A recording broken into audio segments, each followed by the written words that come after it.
आँख दोनों सिझल बा कारी रे कजरवा तोहार काहे दो पसिजल बा ए जान हो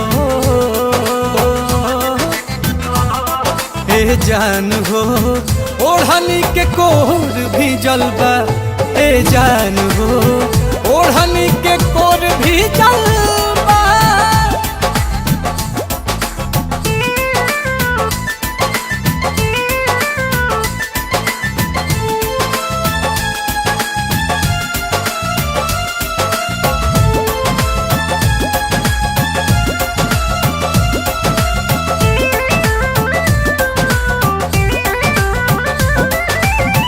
हंसे वाला चेहरा लोर से भइलत पथ हो मासूम गुड़िया कुछ न बाड़ू कहत हो।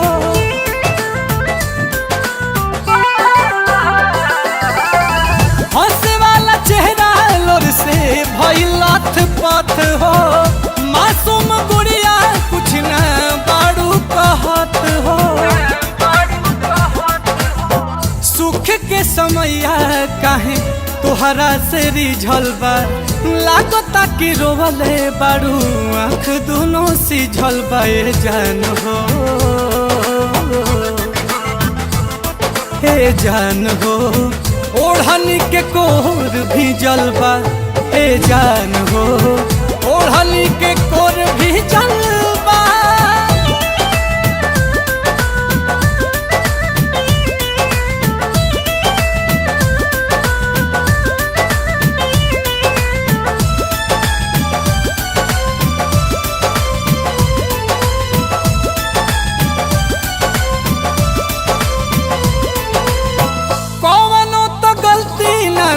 कैले नील कमल हो चुपी साधे जियारा पचाला बतारू हल हो।